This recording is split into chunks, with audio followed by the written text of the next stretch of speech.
नमस्ते जी, वैदिक राज में आपका स्वागत है। आज का हमारा विषय है महर्षि दयानंद जी और दलित सुधार। आज के इस लेख के लेखक हैं वैदिक विद्वान मनमोहन कुमार आर्य, देहरादून से। आइए विषय की ओर चलते हैं।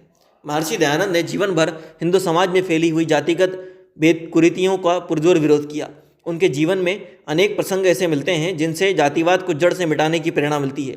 खेद है अपने इस राजनीतिक महत्वाकांक्षा के चलते दलित समाज डॉक्टर अंबेडकर, ज्योतिबा फूले आदि का नाम तो गर्व से लेता है, मगर महर्षि दयानंद, स्वामी श्रद्धानंद, लाला लाजपत राय आदि विभूतियों का नाम लेना पाप समझता है। महर्षि दयानंद के जीवन से कुछ प्रेरणादायक प्रसंग।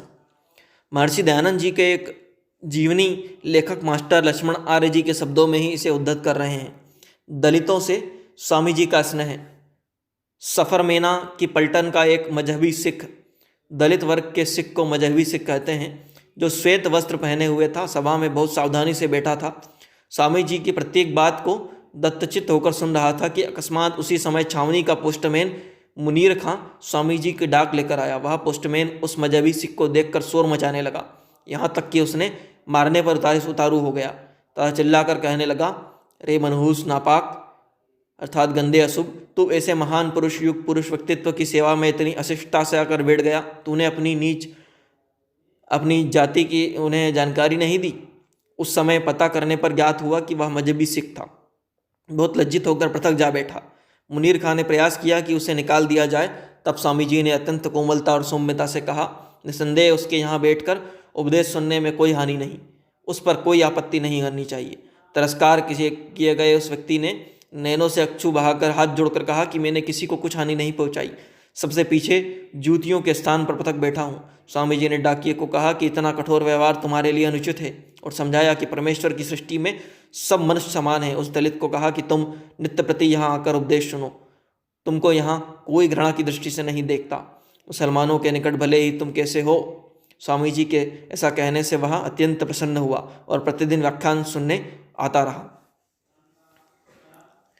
पंडित चमुपति द्वारा लिखित ग्रंथ स्वामी दयानंद की जीवन का अछूत विषय अन्य उदाहरण भी हम प्रस्तुत करते हैं। स्वामी जी अनूप शहर में उपदेश दे रहे थे। इतने उमेदा नाई भोजन की थाल लेकर आ गया।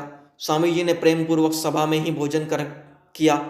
सभा में कुछ ब्राह्मण बैठे थे। उन्होंने जोर से शोर मचाया कि यह क्या, नाई तो भ्रष्ट है, उसके यहाँ का भोजन सन्यासी नहीं कर सकता।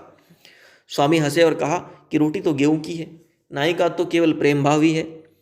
शुद्ध पवित्र भोजन चाहे कोई भी लाए, खा लेना चाहिए। पंडित चमुपति जी लिखित ही छुआछूत विषय एक अन्य घटना प्रस्तुत है। बंबई में स्वामी जी के डेरे पर एक बंगाली आया।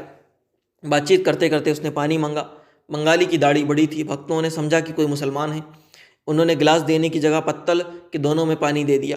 स्वामी जी भड़क उठे और भक्तों को डांट कर कहा कि कोई किसी जाति का हो उसका अनादर क्यों करें, गिलास तक ना दो।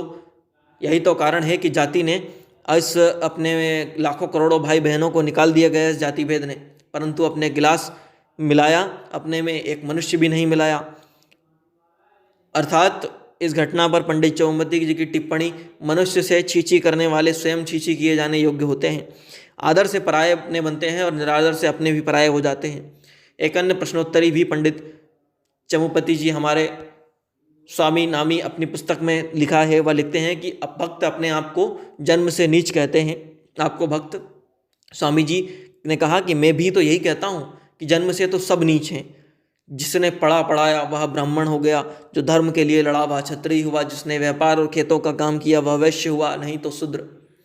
मैंने ब्राह्मण के यहाँ जन्म लिया था, ब्राह्मण के बेटे को जन्म से नीच माना तो मेरे ही सिद्धांत पर आए। मुझसे ये सारी बातें सुनकर प्रसन्नता हो रही है। इस प्रकार के दुर्वचनों के भी स्वामी जी अच्छे अर्थ लेते थे और क्रोध में ना आए।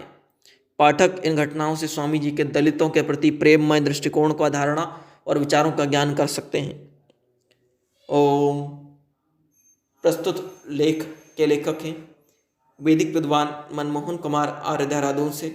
इस तरह के अन्य लेखों के लिए, प्रेरणादायक प्रसंगों के लिए, वैदिक भजनों के लिए, नीतिगत कहानियों के लिए वैदिक राज यूट्यूब चैनल को लाइक करें, शेयर करें, सब्सक्राइब करें, बेल आइकॉन की घंटी को दबा दें। अपने कीमती सुझाव कमेंट करना ना भूलें। साथ ही साथ डिस्क्रिप्शन बॉक्स में जाकर आप प्लेलिस्ट को भी चेक कर सकते हैं हमारी, वहाँ भी उनका भी लाभ उठा सकते हैं। धन्यवाद।